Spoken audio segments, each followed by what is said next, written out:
Tudo jóia. Que prazer ter você aqui com a gente. Ah, o prazer é todo meu. Essa maratona de lives. A gente acabou de terminar com a doutora Vanessa. Eu falei, agora vai ser com a Andrea, neuropsicopedagoga, e vai ser muito bom também. E a Vai. Andrea também é mãe de um aluno que tem dislexia. Então, assim, a gente está recheada de mulheres guerreiras que não desistem. É, Hoje de manhã, falando com a Cris, uma mãe de disléxico, ela falou, eu falei, deixa a mensagem, né, para as mães. Ela falou, não desistir nunca. Desistir não é a nossa opção. verdade, verdade. Maravilha. Quer Ai, que começar se prazer. apresentando? Não ouvi o que você falou. Quer começar se apresentando? Pode ser, claro. Meu nome é Andréia, sou neuropsicopedagoga, sou pedagoga por formação, tenho um filho disléxico hoje de 15 anos de idade. E a gente vai, na nossa conversa, a gente vai falar da importância do diagnóstico precoce, né? Então, por ser profissional da educação, eu consegui identificar os traços da dislexia com 4 anos de idade. Então, assim, eu consegui ver justamente essa fala de ficar imaginando, não tinha o repertório do cronológico da história, a gente contava as historinhas clássicas, Três Porquinhos, Chapeuzinho Vermelho, que é clássico, então assim, a retórica é a mesma, e ele começava a inventar de acordo com os desenhos. Então ali eu já via que já tinha um traço bem característico, aí eu acho que tem um negocinho aí, tem um Kinder Ovo aí. Tinha uma surpresinha, tinha uma surpresinha lá dentro.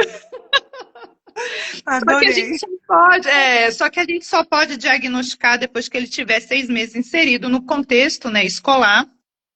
E aí a gente já tinha mais ou menos alguma coisa alinhada com as pessoas que fizeram rastreio com ele, e a gente só teve a certeza daquilo que já vinha apresentando ao longo do tempo, né? Perfeito. Maravilhoso. Deixa eu te falar uma coisa. Vamos Fala. combinar assim entre nós três. Vai ser uma conversa, tá? Um bate-papo assim. Claro! Mônica, você lê as perguntas e eu vou lendo os comentários, tá bom? Se tiverem Pronto. Ah, perguntas, se as mães quiserem fazer as professoras, eu vi que entraram várias psicopedagogas.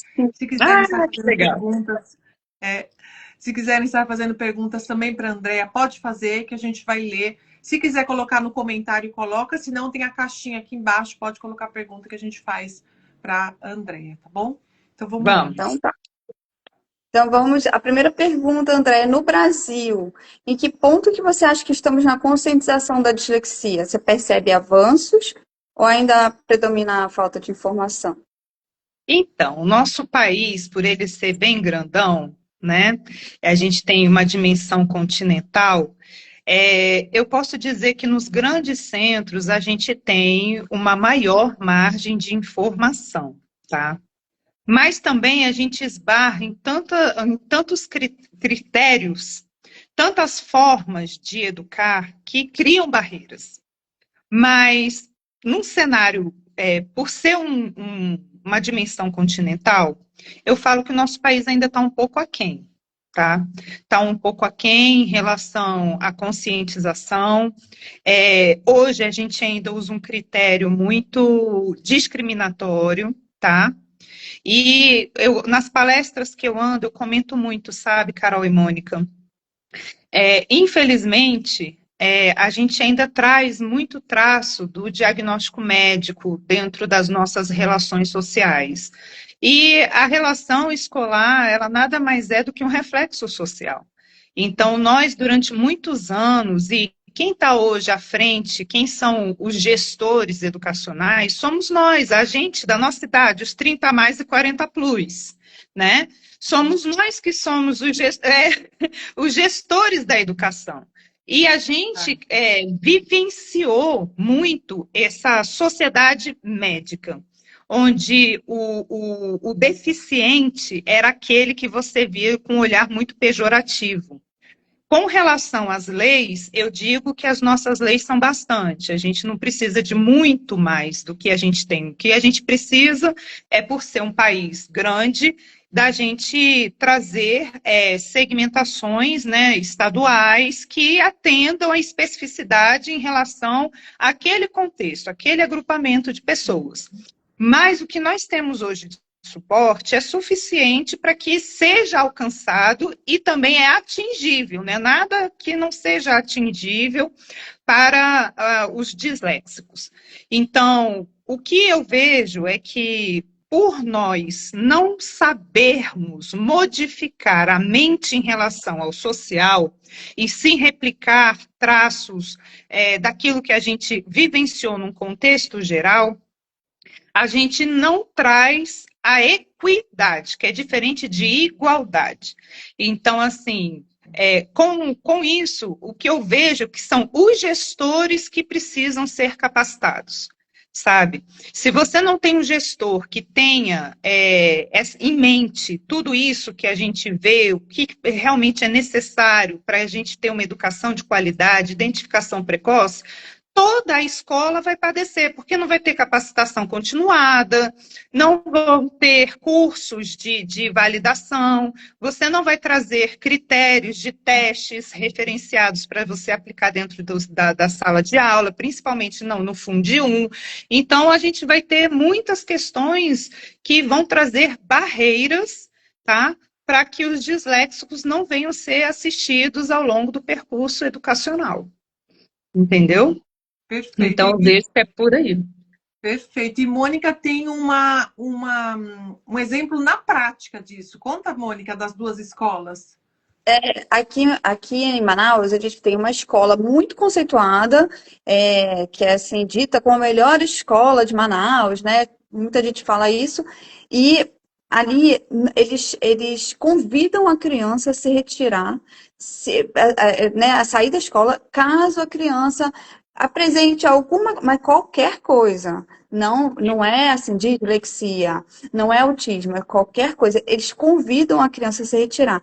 Eu já vi pai falando assim, não, mas eu quero que meu filho estude aqui. E a escola fala assim, se ele estudar aqui, ele vai estudar sobre as minhas regras, porque só sobre as minhas regras ele passa no vestibular e vai ser alguém na vida. E aí eu tenho uma outra escola, uma escola que não está entre as grandes daqui, né, da região, mas que a diretora adora, ama, estuda muito transtornos no geral, mas assim, toda a diferença, digamos assim, todas. E ela acolhe todas elas. Então, dentro da escola, primeiro que as crianças são super bem acolhidas, a diretora, todas as férias, os professores fazem cursos, palestras, ela corre atrás para dar informação para professor, para toda a equipe, inclusive a equipe, o moço que pega a criança na escola, sabe? Todos eles sabem todos os cuidados, porque ali tem crianças assim, todas diferentes uma da outra, em qualquer lugar tem, né? Mas ali elas são acolhidas e eles são capacitados. As crianças são felizes dentro dessa escola. A diferença é radical entre um e outro. Então, assim, a sua fala, eu identifiquei na hora, Josefina. Eu e a Carol já fizemos palestra, né, Carol? Identifiquei na hora, porque realmente a diretora, né, ela quer isso e toda a escola trabalha dessa forma. Então, é dela para... Uma pirâmide, exatamente isso. É uma pirâmide. Se o topo consegue atingir o público-alvo, o resto vem em cadeia. Agora, se aqui em cima o topo é seccionado, a base não consegue nem fluir. Você pode até vários coordenadores que possam ter várias capacitações, vai entrar bastante gente lá dentro, mas não vai ter fluidez, vai ser aquele ponto específico, vai ser bem pontual e não vai expandir. Então, é bem desse jeito mesmo. E aqui em Brasília não é diferente. Tem algumas escolas que a gente esbarra ainda nesse conceito médico e vem justamente com essa característica: se seu filho tem laudo, nem vem. Sabe? Seu filho tem diagnóstico? Que bom. Entendeu? Então, assim, é bem isso. Que bom. E não traz nenhuma adaptação, e isso é um direito da criança, sabe? Então, a criança não tem mais aquele pertencimento. Eu não sei como é que é aí em Manaus ou aí na Itália com você, Carol, Mas muitas crianças que vêm ali da educação infantil, muitas vezes eles migram em grupos, né, para que a turminha continue junto. Então, quando entra numa escola assim, você já leva um não de frente, você leva até um susto. Poxa, mas lá na educação infantil era tão diferente, e você não quer dividir esse grupinho, você sabe que vai ter as perdas emocionais por causa dos laços, que a gente que sabe que o neurodivergente ele tem algumas dificuldades de relacionamento, né? Muitas vezes a gente já até conversou na outra live com relação à timidez. Então, a gente sabe o tanto que essa criança vai perder, mas entre o direito e o social, aí muita família fica perdida ali. Qual vai ser a minha primeira opção? O que eu vou fazer agora? Será que ele vai suportar? O que ele vai, né, enfrentar nesse desencadear educacional? Será que se eu seccionar e ir atrás do que ele realmente precisa, será que eu vou fazer um mal? Será que vai ser bom? Então, muitas questões permeiam essas famílias, né? Mas é muito interessante, eu vejo isso assim com muita propriedade, né? A diferença de um gestor que tem a mentalidade inclusiva e do gestor que não tem a mentalidade inclusiva. Isso mesmo. É Andrea, verdade. eu queria até comentar uma coisa bem interessante, porque eu já ouvi, né, falas assim, as mães que falaram para mim, agora eu preciso ser advogada, preciso ser pedagoga, preciso ser professora, preciso ser médica. Eu já sou milhões de coisas em casa, agora eu preciso ser tudo isso. Mas, na verdade, mãe é isso, né? E eu vim aprender isso aqui na Itália. Aqui também tem essa coisa que você falou, né, de mandar o grupinho. Só que aqui eu tive que entender que eu tive que conhecer os meus direitos. No Brasil, eu não estava nem aí, lei, política, não estou interessada, não quero saber. Aí eu falei, não, agora eu tenho filho, eu preciso saber. Já deveria saber antes, mas comi bola. Então, eu sei os meus direitos. Eu sei que se eu colocar numa escola particular, eu tenho direito duplo, porque eu tenho o direito do consumidor e eu tenho o direito que os meus filhos precisam ter as adaptações, precisa ter o PEI, precisa ter tudo direitinho. Então, assim, quando você não sabe nada disso, você, né, fica meio perdida, fica, meu Deus, né? Quem tá certo, quem não tá, como você estava explicando. E ao mesmo tempo, quando você tem essa, vamos dizer assim, empoderamento, vamos colocar essa palavra. Mas quando vem essa bagagem de cultura e você quer conhecer mais para ajudar o seu filho, você acaba reverberando isso, que você não ajuda só seu filho, você ajuda o vizinho, você ajuda o fulano, você ajuda a próxima geração, você ajuda, né? Até mesmo a tal da diretora, né? A tal da coordenadora. Isso vai influenciar até lá. Chega uma mãe falando, nossa, essa senhora sabe de tudo isso e eu não sei. Deixa eu ir atrás da informação. Mas eu vou dizer para você, essa sua fala é muito pertinente, e até quando a gente começou a falar no primeiro contato que a gente fez, como eu já sabia desde pequeno sobre o diagnóstico do meu filho, eu nunca esbarrei nessa questão legal. Porque com todas as escolas que ele tinha passado até então, ele tinha um atendimento específico, então eu nunca precisei ir atrás, eu nunca precisei, sabe, buscar tanto amparo legal para que ele tivesse assistência específica. Só que aí, depois que ele entrou num outro contexto, eu tive que ir atrás. Então, assim, você, Carol, eu comecei a seguir você, que eu comecei a ir atrás, né, de alguns perfis e eu achei o seu. E num dia que eu até perguntei para você como é que eu faço se meu filho não estivesse tendo a assistência necessária. Você até falou bem assim, você tem que ir na Secretaria de Educação. Aí pronto. Dali, aí eu comecei a entrar num caminho que eu entrei num propósito, não foi só num caminho, eu entrei num propósito. Então, hoje eu consigo alcançar muitas famílias com propriedade, não só da minha profissão, daquilo que eu me especializei, e eu digo para você que eu me especializei por causa dele, porque eu tenho 2 filhas mais velhas que elas são típicas, então eu não tive problema de ensino e aprendizagem com elas. Mas ele veio no contexto assim, a rapinha do tacho, né? Então, ele veio assim, num contexto assim que as outras já estavam na escola, diferença de 4 anos e meio, então elas já estavam andando, alfabetizadas, tudo ok. e ele ali tentando ainda uma oportunidade escolar, né? Então, ele via eu estudando com as meninas, principalmente período de prova, e depois eu sentava com ele com um livrinho, alguma coisa assim, só que ele falava errado, que é uma característica também quando disléxico, né? Quando a gente tem o grupo de risco, que nem eles falam, né? Então, eu levava elas para a escola e ele falava, mamãe, eu também quero ir para Socolinha. Então, Socolinha pegou, menina. Até hoje, a Socolinha existe, um menino com 15 anos. Então, assim, várias outras palavrinhas do dia a dia a gente via e a gente brinca até hoje, sabe? No contexto familiar. E hoje eu percebo com muita nitidez o quanto que você, por causa de um contexto seu, como é que você pode influenciar todo um contexto social em que você é inserido. Então, por causa do meu filho, e eu ter que me especializar também nessas questões, porque alguns direitos dele foram infringidos, então eu tive que buscar o suporte, tive que judicializar, inclusive, para que ele tivesse todas as condições as quais ele necessitava, e hoje ele está maravilhoso, sabe? Eu não tenho nem o que reclamar, mas infelizmente a gente teve que alcançar questões que traz desgaste, né? Traz uma oposição de polaridade dentro da instituição, porque, querendo ou não, você começa a entrar no contexto que você expõe a instituição.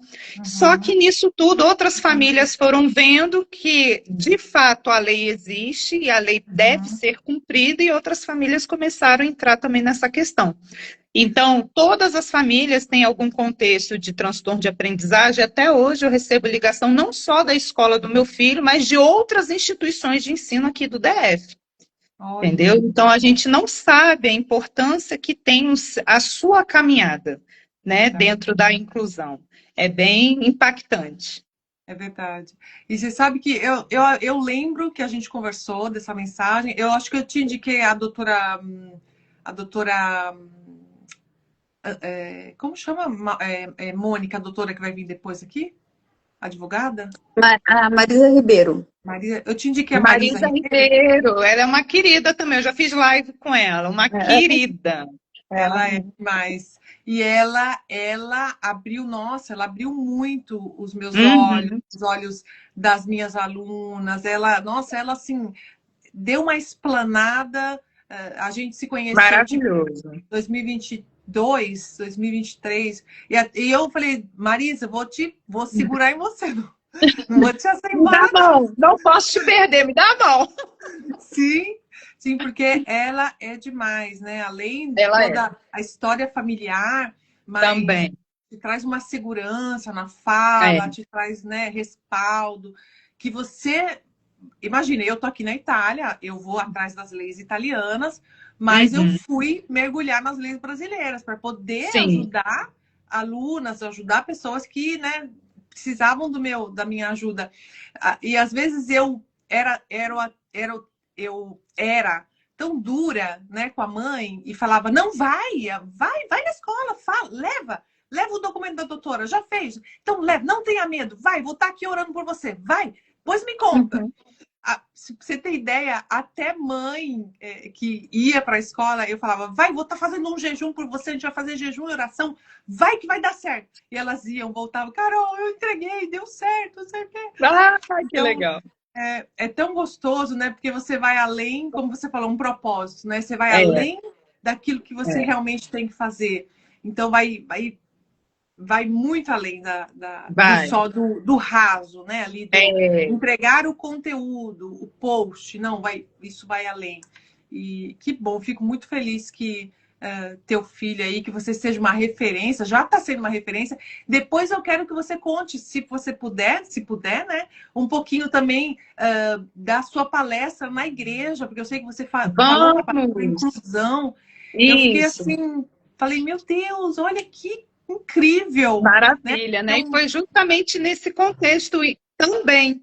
Nesse contexto, uma família me procurou, uma família de pastores de uma igreja aqui em Brasília, e eles falaram como era difícil, né? trabalhar a acessibilidade dentro da igreja e que eles não sabiam. Me indica alguém que possa trazer uma capacitação para o nosso corpo, né, docente da escola dominical, porque a gente sabe que normalmente as igrejas trabalham com corpo de voluntariado.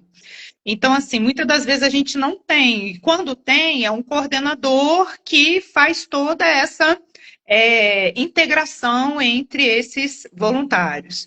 Então, quando ele falou isso, eu falei bem assim, olha, se você achar pertinente, eu vou com todo o carinho do mundo. Aí ele abriu um sorrisão, sabe, o pastor.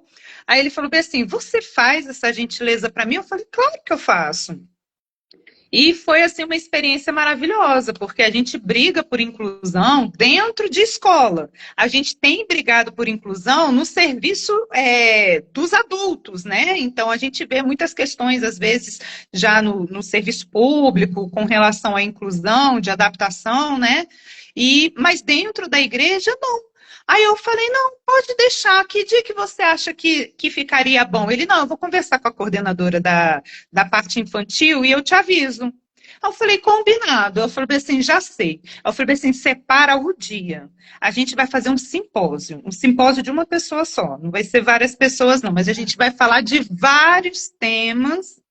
E são temas que são caros a mim, porque passou pela minha casa, então eu preciso transferir com muita propriedade tudo aquilo, até as angústias que a gente passa enquanto mãe atípica, e eu vou trazer desde o amparo legal, vou trazer para o amparo médico e vou trazer uma proposta de desenho universal dentro das igrejas. E só que nisso tudo eu queria que você separasse o dia. Então a gente vai começar assim, não precisa ser muito cedo, não. Eu falei assim, não precisa ser muito cedo, não.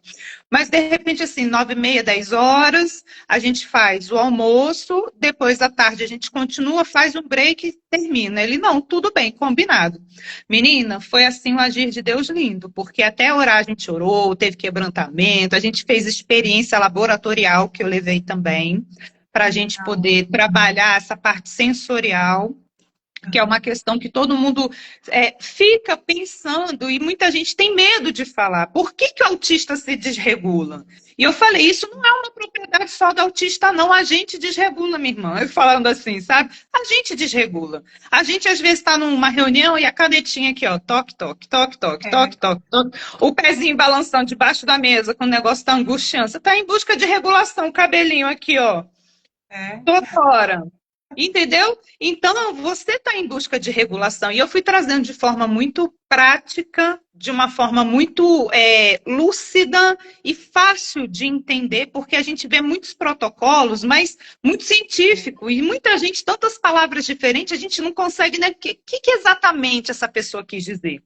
E foi, assim, uma experiência maravilhosa. Então, já fui levar essa palestra até no Rio de Janeiro, passei uma temporada lá, e estou trazendo essa palestra para cá também. Já fiz agora, final de semana passado de novo, e a gente está levando com muito amor, muito carinho, porque a igreja é um contexto social, né? Até mesmo para uma igreja abrir e funcionar, você precisa de alvará, você precisa de licença, você precisa de amparo legal, você tem um estatuto. Por que não você trazer a lei de inclusão para dentro da igreja, né? Então, depois a gente fez uma capacitação de toda a membresia, sabe? Porque foi o que eu te falei, a sociedade ainda tem muita sociedade com pensamento médico e traz aquele olhar discriminatório mesmo, gente. E isso a gente tem que quebrar. A gente sabe que as políticas públicas, quando são implementadas, elas levam praticamente 2 gerações, que são 20 anos. Então, para você trazer um novo pensar de uma sociedade, são 20 anos, é muito tempo. Então, quando você fala, a inclusão dentro da escola é um prejuízo, a inclusão dentro da escola está trazendo muitos problemas, mas hoje está trazendo problema para daqui a 20 anos. Então, se não desestabilizar agora, não vai nunca. Não vai nunca, né? Então, foi esse contexto e foi maravilhoso. Foi muito bom e tem sido, assim, muito bom você trazer esse pertencimento social, uma visão mais ampla, né, que isso não é específico de quem é atípico, mas de todos nós. Só que quem é atípico, essa característica, ela fica muito presente em todos os contextos. Então, não é só um contexto de desregulação pontual de uma reunião ou de um desconforto e você está ali e desregulou. Não, ele é mais amplo, ele vai em qualquer lugar, às vezes pode demorar dias. Então, assim, é muito legal, é muito bacana. A gente está aberto aqui para a gente poder trazer esse novo pensar para dentro das nossas igrejas. Maravilhoso. Se eu souber de alguma igreja, eu já vou indicar você aí no Vamos, Brasil. vamos, vamos. Estou pronta. Posso É muito fazer a bom. próxima pergunta? Vai. Claro, vamos. Andréia, quais os impactos para a criança quando a sociedade, a escola, a família, os profissionais, eles não têm informação suficiente sobre o transtorno? Pois é. O impacto, a gente pensa de uma forma muito pontual apenas na questão da reprovação. Ah, meu filho reprovou. Ponto. A gente, como profissional da educação, Carol e Mônica, a gente tem que ter um pensamento muito além do que uma simples reprovação, sabe? O disléxico, ele pode reprovar? Pode. Ele pode reprovar. Mas a que contexto veio essa reprovação, né? Então, quando a gente dá de frente com uma falta de pertencimento, tá, do contexto escolar para aquilo que realmente é cabível dentro do contexto da atipicidade, da dislexia, o prejuízo, ele vem no trato emocional, ele vem no trato relacional, e eu depois vou diferenciar uma coisa ou outra, porque o emocional, ele é intrínseco, ele é dentro da pessoa. E relacional é entre pessoas, né? Então, você tem esse tipo de prejuízo, né? Interno, externo, e também a gente já sabe que a criança que tem dislexia, descalculia, desortografia, qualquer outro tipo de transtorno, ele se percebe diferente dos seus pares. Então, quando você não traz ali uma referência de projeto de ensino e aprendizagem, também dessa corporação que a família deve ser inserida e trazer o melhor para o seu filho, dentro do contexto de ser discente, de ser aluno. Então, os prejuízos que trazem, eles são, assim, sem dimensão. Não tem uma dimensão específica, não tem como pontuar, porque os prejuízos são enormes. As lacunas emocionais que vão trazer dentro desse contexto, eles vão resvalar para o resto da vida. Então, não é só uma questão assim de, ele não entendeu o conteúdo. Não, não é isso. Se ele não entendeu, o que aconteceu nesse percurso? Eu tenho uma aluna que ela é uma querida, entendeu? Inclusive, a gente já está com o horário marcado assim que a gente terminar a live, a gente vai começar aqui o nosso labor. Ela veio de um contexto em que ela não tinha o pertencimento com a matemática, sabe? Então, a escola já trazia uma negativa constante para ela, a adolescente, ela já era aprovada 3 anos seguidos por conselho de classe, e quando a gente foi fazer uma outra reunião dentro da escola, veio o contexto dela nessa reunião, e eu ouvi uma fala que aquilo me trouxe muita tristeza e preocupação. No início, foi logo no iniciozinho que eu peguei ela para poder ministrar. E quando, no primeiro impacto que eu tive com ela, porque eu dou aula tanto online quanto presencial, vai depender da demanda da criança.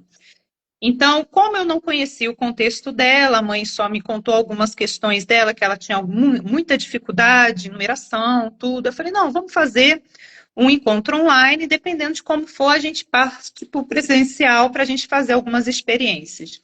E foi assim feito. Aí, quando eu entrei no online, igual a gente está fazendo aqui, aí ela me fazia muitas perguntas que eu vi que a problemática era uma educação de base.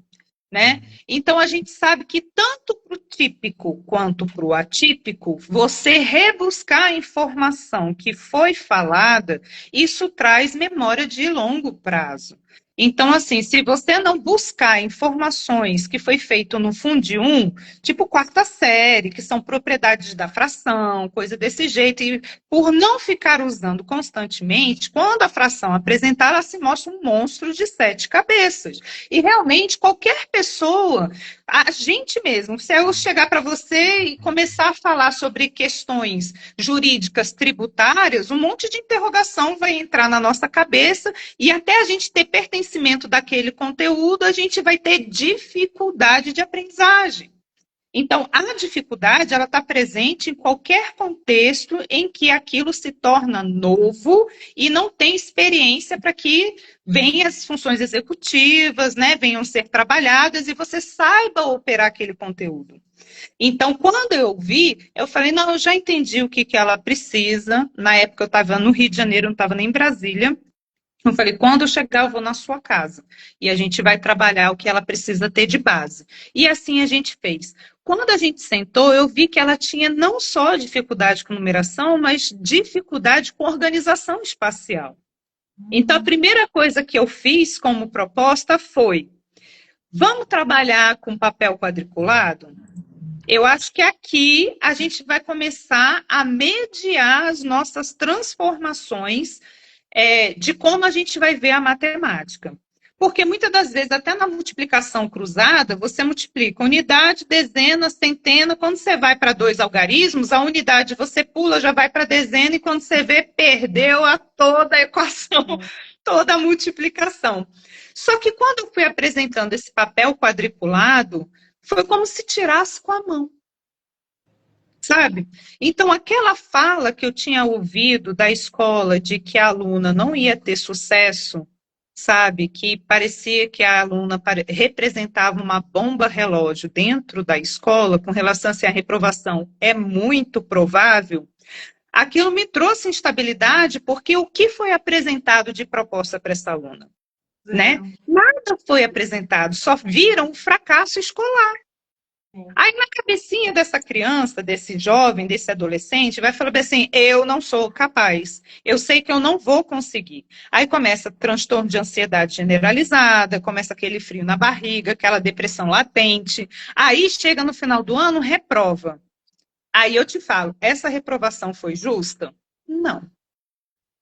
Agora, se a escola tivesse manejado desde o início do ano e realmente aquilo ali não fizesse sentido, não tinha pertencimento, foram inesgotáveis as oportunidades de trazer um novo pensar da matemática e, de fato, aquilo não teve pertencimento educacional, faz sentido a reprovação. Você entende?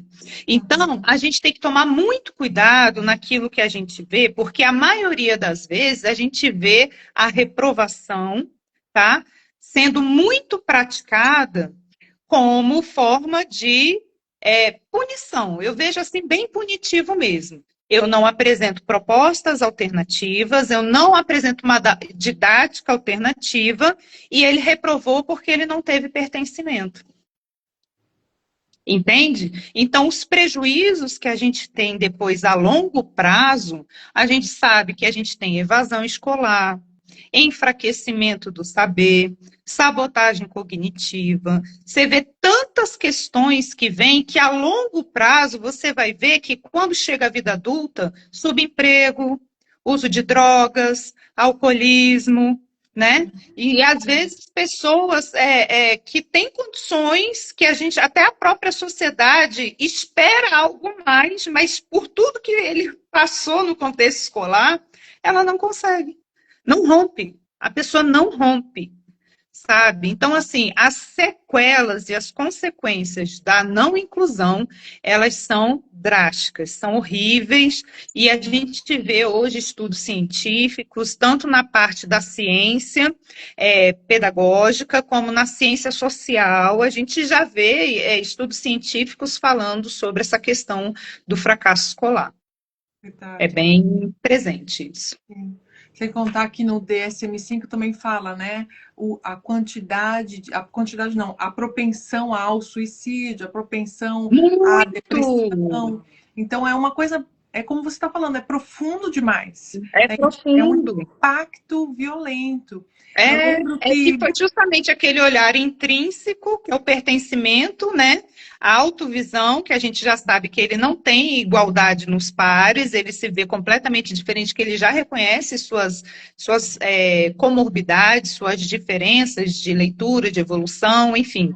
E bem justamente sobre isso, é a depressão, pensamento suicida, uso de drogas, ansiedade generalizada, a gente vê isso muito nos adolescentes hoje, né? Tanto num contexto de falta de empatia, né? Por tudo que a gente tem visto nas transformações sociais, mas a gente vê muito isso presente nas crianças e adolescentes que têm transtorno de aprendizagem. A gente vê sim.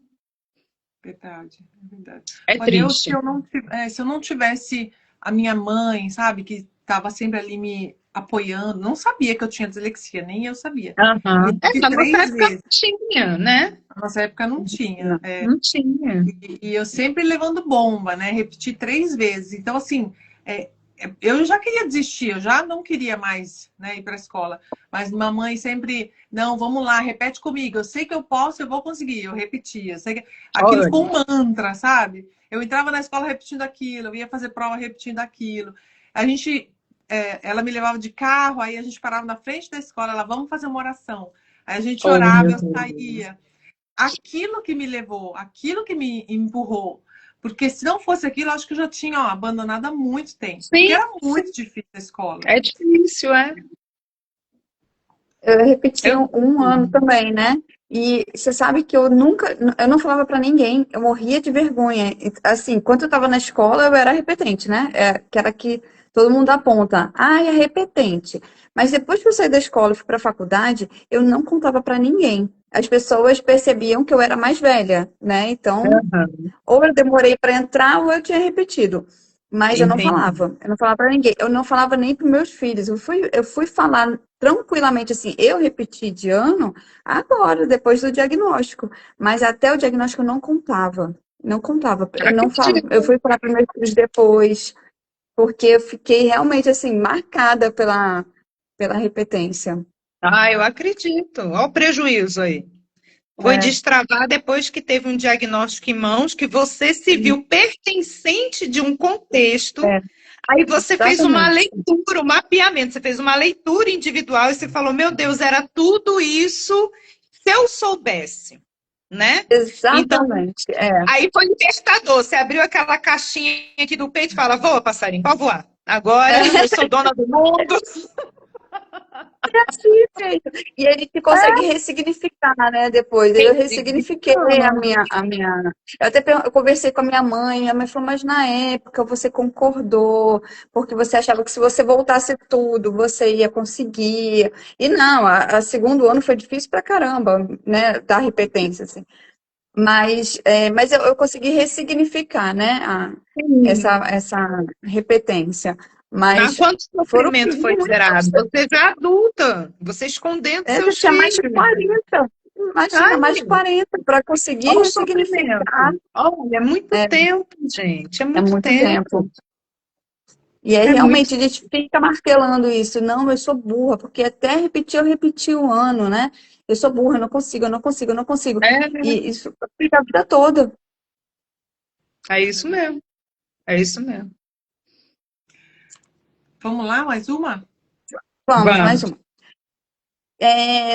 Andréia, quais são os principais mitos e confusões que você encontra no dia a dia quando você fala de diagnóstico e acompanhamento de dislexia? Vamos lá. Quando a gente fala de diagnóstico, como eu falei para você, que a nossa sociedade ainda reverbera muito nesse contexto social médico, as pessoas olham o diagnóstico como se fosse algo taxativo e imperioso, né? E que vai trazer ali um monstro de 7 cabeças. Então, assim, eu vejo que a falta de conscientização mesmo, tá? A falta de uma busca constante. Hoje a gente tem muitas informações e esse momento que a gente está tendo aqui, esse espaço que vocês, meninas, estão de parabéns, trazer pessoas que realmente validam a ciência, que têm retórica naquilo que é falado, porque hoje todo mundo quer mensagem rápida de 30 segundos, vê uns storyzinhos ali, passa com o dedo rapidinho e acha que já tem toda a ciência na palma da mão e tem todo o critério fundamentado. E isso é um risco e um perigo, porque você traz o capacitismo para dentro da sua instituição, dentro do seu contexto escolar, porque ali está falando que o disléxico, se ele usar, de repente, um ledor, ele está usando o ledor como muleto. O disléxico não precisa disso, ele precisa se esforçar. Quantas pessoas já receberam esse tipo de fala, né? Lógico que o esforço, ele é constante. A gente, enquanto pessoas típicas, né? A gente que é típico, e eu acho que eu sou atípica, e eu vou contar depois por quê. A gente que tem um critério normal de valência, de absorção de conteúdos, a gente olha para o coleguinha que precisa de um tempo estendido, local separado, um ledor e um transcritor, vai falar, o cara vai pegar cola, né? Só que foi aquilo que eu falei numa reunião há poucos dias com uma pessoa que é gestora da educação, e eu falei, olha, você não usa óculos, eu preciso usar óculos. Se eu não usar óculos, eu vou causar acidente de trânsito vindo para cá, eu não vou ter pertencimento naquilo que eu preciso ler nos meus contextos, e isso daqui para mim é uma muleta? Não, isso aqui é equidade. Você não precisa de óculos, eu preciso. E está tudo bem. Agora, a criança que tem dislexia, elas não são iguais. Por exemplo, o meu filho, ele, como eu falei para você, desde 4 anos eu via que tinha um Kinder Ovo ali dentro dele, que tinha um presentinho, uma surpresinha. Então, eu já trabalhava sequência com ele, trabalhava sequência numérica, entendeu? Esse foi, assim, o plus de eu ser formada em pedagogia. Então, eu trabalhava com ele o critério de ordem cronológica. Então, para ele, ele começou a ter um contexto de estimulação precoce, que isso trouxe consequências a longo prazo. Então, assim, lógico que a gente não pode minimizar, né? Porque ele continua sendo disléxico, só que ele teve estimulação precoce. Né? Então, aquilo que seria barreira e ia virar, de repente, um monstro, né? O abominável disléxico das neves, no ensino fundamental 2, não se tornou. Aí alguém olha para ele e tem um outro parâmetro que é um pouquinho prejudicado, aí vai falar assim, não, mas ele não precisa. Ele nem tem cara de que tem probleminha. Eu já ouvi até isso. Sabe? Aí eu falei, mas gente, meu filho não tem probleminha. Dislexia não tem cara, gente. Dislexia não tem cara.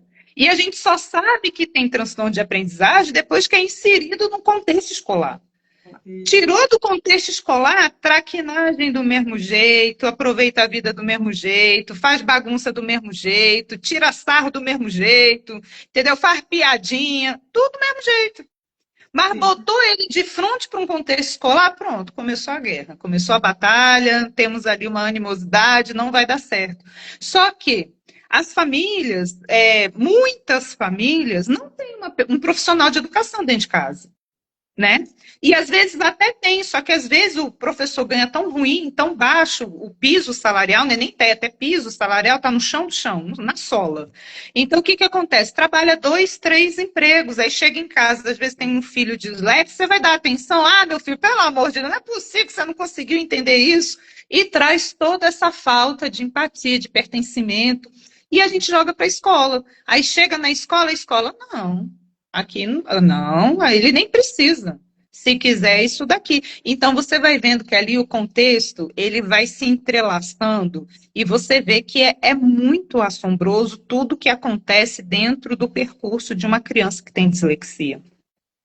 E os mitos acontecem justamente por conta disso. Hoje, pelo excesso de informação errada, né, a gente começa a trazer essas limitações e muitas barreiras para que as crianças tenham a acessibilidade equitativa. Então, se você apresenta uma proposta e realmente você sabe o que é o transtorno, você sabe o que é mais equivalente àquilo que é próprio para cada um. Então, às vezes, o meu filho ele vai precisar de um ledor e um transcritor, porque além da dislexia, ele tem o TDL. Então, ele tem um transtorno de desenvolvimento da linguagem. Então, tudo aquilo que resvala ali, seja oral, seja escrita, seja qualquer tipo de manipulação, para ele se torna ainda mais difícil. Então, assim, para ele é necessário, não é uma questão de um capricho. Então, a gente precisa, sim, estar a par de todo o desenvolvimento, daquilo que a ciência traz de mais recente para a gente, para que a gente não venha se travar em mitos, como, por exemplo, as inteligências múltiplas. A gente sabe que não existe isso, a ciência já rechaçou esse tipo de ciência. Ah, ele só consegue entender se foi visual. Não, não é, todo mundo entende da mesma forma. Só que alguns vai ter mais pertencimento educacional no visual, mais pertencimento no sinestésico. Então, ali a gente vai vendo outras questões. Então, o que a gente percebe hoje, e eu falo como profissional de educação, que às vezes faz reuniões e palestras também em outros contextos, eu vejo que as dúvidas que vêm até nós é justamente nesse viés. Sabe? Todo mundo hoje é juiz do direito, operador do direito, porque viu não sei aonde, rapidinho, 30 segundos. Hoje eu sei o que é dislexia, estamos na semana da dislexia, mas eu ouvi falar, viu ali rapidinho, não, isso não faz pertencimento. Descalculia, deficiência intelectual, e assim vai o TEA, e a gente vai mistificando uma situação que hoje a ciência traz com bastante propriedade. Então, aqui, a gente procurar canais que realmente tragam validações, que tragam pertencimento, que tenha ciência como base daquilo que tudo que é pregado, faz toda a diferença no contexto em que você vai executar esse tipo de proficiência, de equidade para aqueles que precisam. É verdade. Lembrando que esse final de semana teve o congresso, né? Online da ABD. Eu vi. Foi lindo. Foi assim, Aprendi demais, gente. O que foi aquilo? Sim, foi maravilhoso. Foi demais. Então, assim, nessa tua fala, aproveitando, abrindo um espaço, dizendo que, olha, esse congresso era online. Então, Era. o impedimento, onde estava? Eu aqui da Itália vi. Então, eu em Brasília. Manaus. Manaus. Aquela historinha do Arturo. Menina, eu fiquei toda embaçada. Juntou tudo, lágrima, baba, capaz. Ai, meu Deus. Quantos Arturos eu conheço, meu Deus. Fiquei toda entupida, não sabia se prestava atenção na historinha do Arturo, na lancinha dele. Oh, meu Deus. Me acabei de chorar na historinha do Arturo, gente. O que foi aquilo? Foi lindo demais. Foi muito bom. Lindo. É verdade, é verdade. Eu fiquei muito contente também. Inclusive, amanhã eu vou participar de um congresso, né? Convênio é italiano. Como se diz no Brasil? Convênio também? Congresso. Congresso. Congresso. É um congresso de um dia. Simpósio. Participar de um simpósio que a doutora Gaeta, a fonoaudióloga que falou no congresso, vai estar também. Vai estar também. Que maravilha. Então eu vou, inclusive, vou dar até uma carona com ela, a gente vai juntas. E a gente vai falar sobre dislexia, né? Levar as informações, inclusive os flyers. Eu vou levar para eles. Ai, que lindo! É bem interessante. Anota meu CEP aí, Carol. Anota meu CEP aí, manda para mim. Depois você me manda seu endereço. Eu te mando, me manda seu endereço que eu te mando. Eu quero. É fofo demais. Tipo um mini livrinho. Tipo igual do Mato Grosso, né? Da Associação de Dislexia do Mato Grosso. Meu Deus, lindo demais. E levar a informação de modo tão simples, claro, direto e científico, como É você a falou, melhor né? coisa que tem. Hoje a gente pode falar de ciência de forma simples. A gente não deixa a forma acadêmica na academia. Vamos fazer assim, né? Vamos levar o simples para a gente entender no simples, né? Hoje até o judiciário ele já rechaça o pessoal que vem com muita eloquência, o inenarrável. Hoje os juízes já olham assim. Hoje a ciência jurídica, operar jurídico, ele tem trazido essa visão do simples, porque o cidadão precisa entender o simples. Então, até as sentenças judiciais hoje aqui no Brasil, eles têm essa visão de trazer simplicidade no léxico, no contexto das sentenças, para que o simples possa ser compreendido, né? Então, aqueles termos do juridiquês, eles foram todos retirados. E por que dentro da educação a gente vai trazer toda essa burocracia lexical? Não precisa. Vamos trazer o simples para que todos tenham pertencimento de fala, né? Perfeito. Perfeito. E isso é inclusão também, né? Isso é inclusão também, né? Isso é inclusão também, entendeu? A gente Maravilhoso. trazer o pensar de forma digna. Isso é inclusão. Perfeito.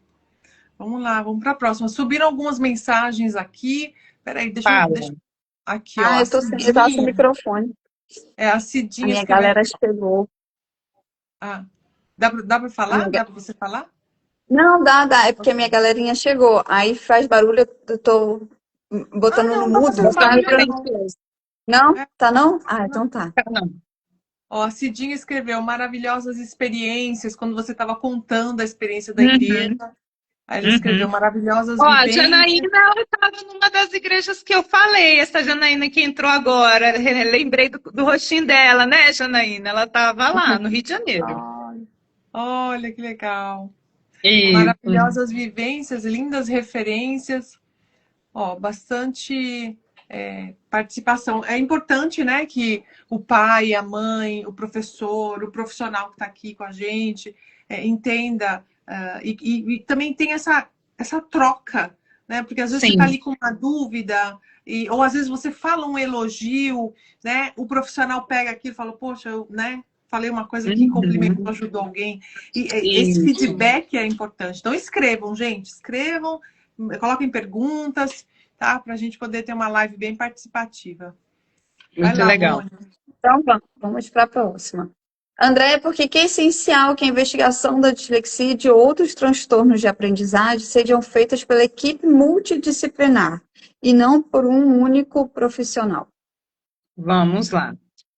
Uma das coisas que eu falo nas minhas palestras é você saber diferenciar do que é laudo e o que é diagnóstico. Diagnóstico, quem dá é o médico, tá?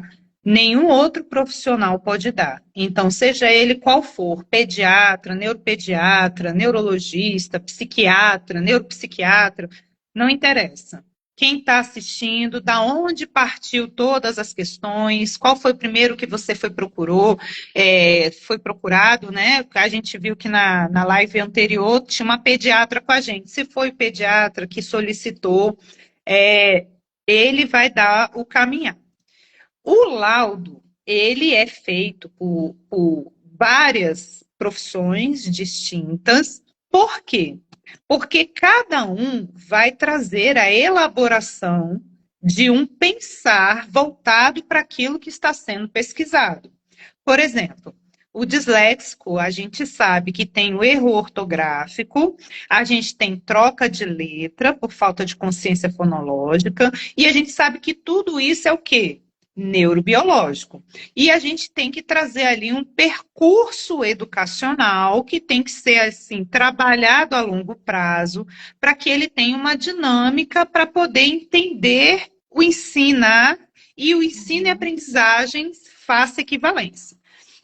Então, voltando para as profissões, o fonoaudiólogo ele vai trazer toda a investigação de percurso auditivo, da fala, da questão até anatômica do palato, da língua, se tem linguinha presa, se não tem, se a forma como ele manipula a língua na hora de falar ou não, se fecha completamente a boca, se não fecha, e esse pode direcionar para um dentista, porque às vezes a falta de uma articulação e até mesmo ficar de boca aberta, a falta de oxigenação cerebral pode trazer sequelas, sim, educacionais, e pode transparecer ali um TDAH, uma dislexia, às vezes não precisa de uma correção ortofacial, e ali você tem outras questões.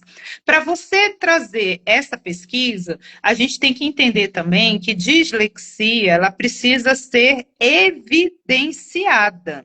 Então, muitas das vezes, eu estava lendo outro de um artigo científico de uma pessoa que era típica, sofreu um acidente de moto e virou disléxico. Eu falei, gente, que é isso? Como assim? Deixa eu ler de novo, acho que eu não entendi, né? Um transtorno neurobiológico, só que aí, esse rapaz que teve esse acidente, ele teve um traumatismo craniano e afetou justamente essa parte óssito, né? Ópsito, essa parte aqui lateral que envolve justamente a questão da visão e da fala e a memória de longo prazo.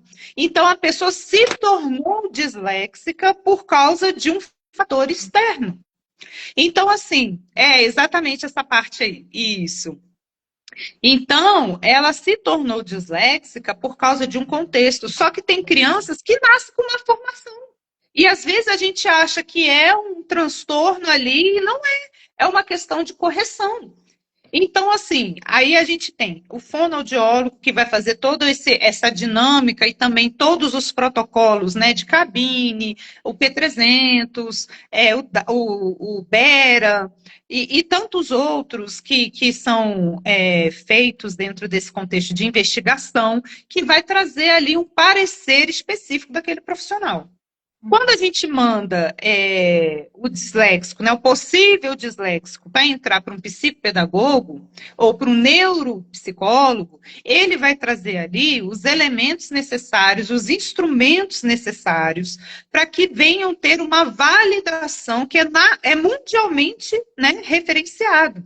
Então, a gente vai trazer ali instrumentos de validação, são testes, vai demorar um tempo, não é rápido, tem gente que fica angustiado, pelo amor de Deus, vai demorar mais quantas sessões? É pelo menos 2 meses, entendeu? Porque são vários testes de validação. Às vezes a criança não está legal para praticar aquele tipo de teste, então você vai ter que dar uma pausa, de repente entrar no outro tipo de sistemática para ele poder trazer os elementos necessários para que você tenha elementos para fundamentar aquilo que você encontrou. E também a gente tem o psicopedagogo e o neuropsicopedagogo, no caso eu faço voz de fala, que ali você vai trazer toda uma avaliação personalizada, você vai trazer metodologias pedagógicas para que você traga um direcionamento personalizado para justamente essas lacunas, de acordo com o transtorno, sejam diminuídas, elas não são eliminadas. É bom a gente frisar dessa forma, que tem muita gente que procura o profissional que parece que a gente vai fazer um milagre e vai tirar com a mão, e a gente não faz isso. Quem nasce disléxico vai morrer disléxico. O que a gente vai fazer é o quê? Apresentar estratégias de longo prazo para que aquelas dificuldades do aprendizagem, da leitura, da escrita, sejam minimizadas. Então, a gente vai trazer todo esse olhar dinâmico. Depois que você passou por toda essa equipe, todo mundo fez um parecer fundamentado, você leva para o médico, porque cada um vai dar um laudo específico, um parecer específico de acordo com a sua profissão. Você vai levar para o médico, pediatra, psiquiatra, seja qual for a área que você buscou primeiro, e ele vai fundamentar aquilo que foi achado. Aí sim você tem um pensar disléxico. Aí ele vem lá, de acordo com os achados, no laudo da pessoa, CID tal, do lado da pessoa, referenciando tal abordagem, nananana, CID disléxico. Então, é isso que acontece. Então, da mesma forma que qualquer outra doença, né, que o DSM-5 possa trazer, qualquer um que o CID possa trazer, ele vai vir o quê? se você, por exemplo, tem um mal-estar na sua barriga, aí você procura um gastro. Aí o que o gastro vai falar? Ah, você tem tal coisa. Não, ele vai falar, ó, eu vou precisar que você faça uma endoscopia, um abdômen total, eu quero que você traga um exame de sangue, e você vai fazer todos essas abordagens, que são exatamente os laudos. Depois que você pega tudo isso, você vai levar para a mão, naquele retorninho que a gente tem lá, naquela margem de 15, 20 dias, aí ele vai olhar e falar assim, ah, achei, você está com uma gastrite crônica. Então, está aqui a medicação, a gente vai tratar durante 3 meses, daqui a 3 meses você volta para a gente ver como é que você está.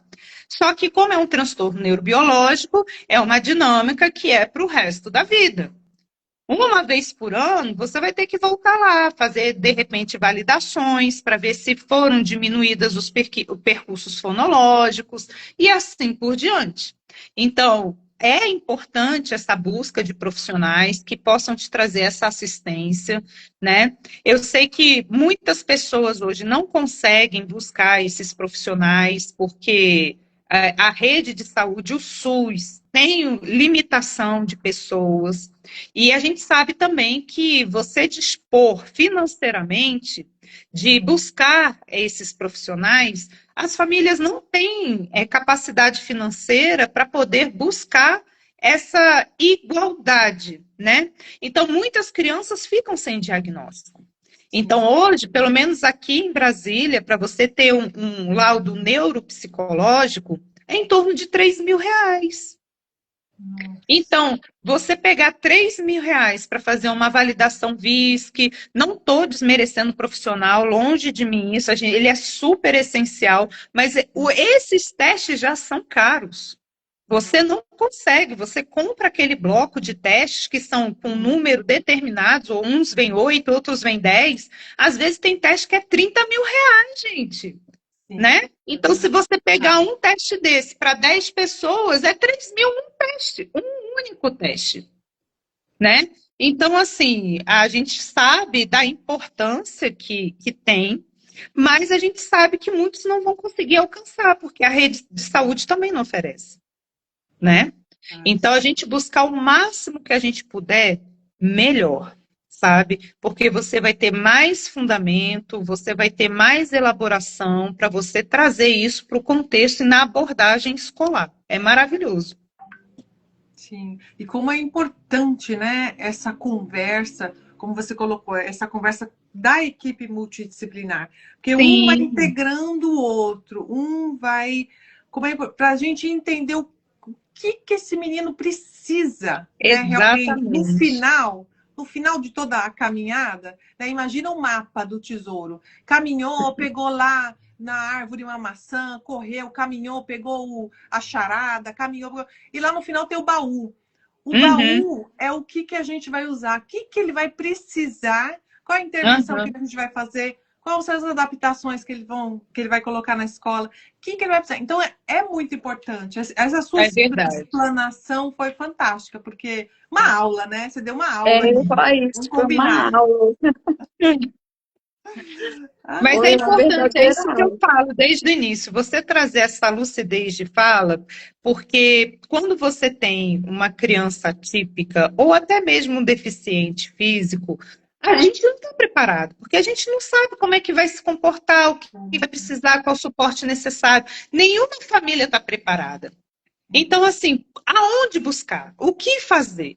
Por esses profissionais, muitas das vezes, vai trazer esse norte, vai trazer essa bússola para você e falar assim, ó, tem criança que tem dislexia, a mais branda, que só ali o contexto com o psicopedagogo vai trazer um caminhar tranquilo. Mas vai ter criança que vai ter que ter um percurso com fono, psicopedagogo, e vai ser aquela, né, consequência ali, parece que infindável, mas uma hora vai dar certo. Não tire isso de mente, uma hora isso vai dar certo, vai chegar lá. Entendeu? Mas vai vir essa seara. Então, se você não tiver esse contato constante com outros profissionais, outros pareceres, sabe? Até mesmo testemunhos de sucesso, sabe? Eu falo que o meu filho, ele é o senhor coragem. Ele me deu coragem para enfrentar muita coisa. Ele é o super-herói que me fez ter coragem. Então, assim, ele nem sabe que ele é esse super-herói todo, mas ele me fez reinventar, me fez repensar a vida, sabe? Foi através dele que eu tive mais carinho e dedicação para eu poder trazer com muita lucidez, com bastante carinho, de forma prática, tudo isso que eu consegui conhecimento para transformar famílias. Então, eu falo que ele é o meu herói, ele nem sabe disso tudo, coitado, ele nem sabe. Que lindo. Você tem que falar para ele se sentir Mas eu vou orgulhoso. falar, dia 10, agora, sexta-feira, a gente vai ter uma audiência pública aqui em Brasília, alusiva ao Dia Internacional da Dislexia. E ele vai falar. A gente estava elaborando o textinho dele, eles pediram para ele trazer essa voz de fala, e ele está super ansioso, já está com a mãozinha assim, né? Gelada, as pontas do dedo, formigando. Você vai gravar? Você vai gravar? Vou gravar, vou compartilhar depois. Ai, que legal. Nossa, que emoção. É. Maravilhoso. Bom que ele não é tímido, né? Ele é e não é. Ele é e não é. Ele fica naquele assim, sabe? Até ele tomar coragem, depois ele vai, Vai. sabe? Mas antes disso, ele dá aquela sofrida, ele fica ali meio, né, angustiado, aí dá um empurrãozinho assim, vai! Aquele tropeção assim, aí ele vai, ele aparece, aí opa! Oh, meu Deus. O Mas André, por ele ele fica quietinho. o André foi convidado. O André é meu filho, né? Foi convidado para ir amanhã, mas ele já falou, não, falou, não vou. Não? Não vou de Oh, jeito meu nenhum. Deus! Falei, Oh, meu vamos, Deus! vai contar como é que foi na escola, vai compartilhar. Ele, absolutamente não. Eu fico, Claro que não! Claro que não! um dia ele vai contar, se Deus quiser. Um dia vai, Vai um sim, dia vai. vai. Meninas, deixa eu falar uma coisa para vocês. A gente já passou uma hora. Não, e eu ia falar que a Andréia, assim, a aula dela foi tão sensacional que ela conseguiu responder todas as nossas perguntas. Olha, Né? meu Deus! Foi uma aula, assim, você pegou todas elas e formou, e estava assim, ó, na minha cabeça, formando um grande ciclo, sabe? Foi sensacional. Maravilha, maravilha. Que Obrigada, bom. Andréa. É tão bom ter você, ouvir você. É. Você fala em modo Obrigada. tão claro e é muito bom mesmo.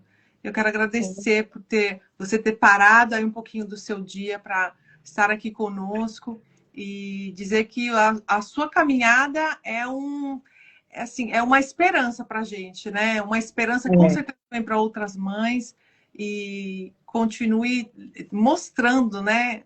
Às vezes a gente não quer, às vezes até eu também não quero mostrar tanto, né, nas redes sociais, quero deixar mais fechado, mas às vezes tem coisas que a gente precisa mostrar para as outras pessoas verem que, olha, funcionou, olha, vai dar certo, né? E ter esperança. Então, queria te agradecer. Eu que agradeço o carinho, a confiança, esse andar juntos.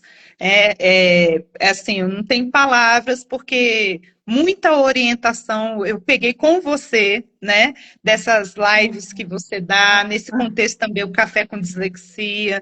Eu via vocês lendo o livro, eu falei, gente, esse livro não termina, meu Deus do céu. Mas depois a gente entende. Não, depois a gente entende que isso é uma questão de encorajamento, porque o disléxico não lê livro, gente.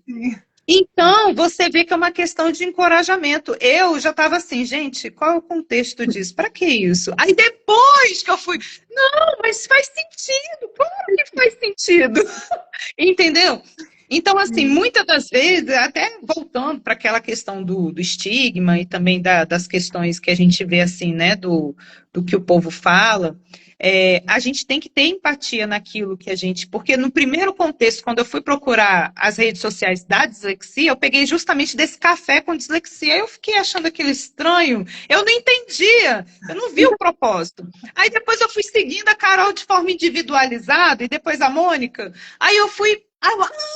Fez sentido, claro que fez sentido. Você já estava, acho que no capítulo 5, 6. E eu, gente, o que é isso? Que é isso? E foi maravilhoso, eu entendi a abordagem. Então, a gente tem que ver a vida de uma forma ampla, né? Ressignificar a vida, faz o sentido da existência. Então, assim, eu agradeço demais o carinho de vocês. Estarei sempre à disposição.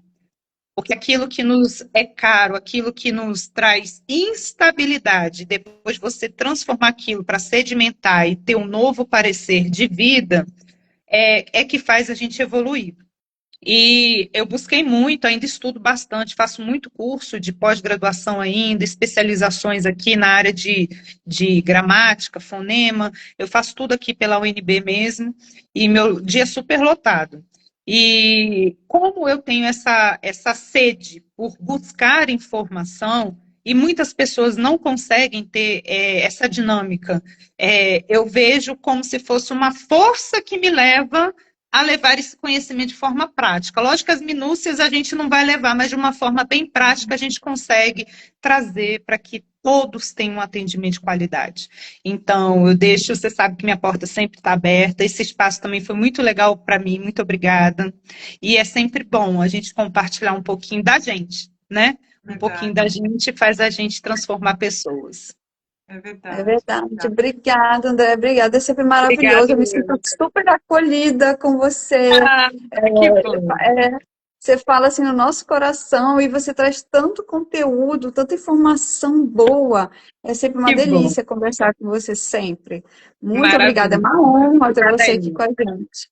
Obrigada. Obrigada a todos que nos assistiram. Não sei se vai ficar gravado. Se ficar gravado, beijo no coração de todos. Pronto. Beijo, querida. Beijo. Tchau, tchau. Beijo. Só apertar aqui, ó. Isso. Mônica, então daqui a pouco a gente está voltando, né? Sim. Com a doutora Marisa, advogada. Isso. Vamos falar sobre a inclusão, a lei da dislexia e um pouquinho de INSS também. E daqui a pouco a gente volta. Tá Às bom? 17 horas estamos de volta. Beijo. Sim, vai ficar gravado, vai ficar gravado.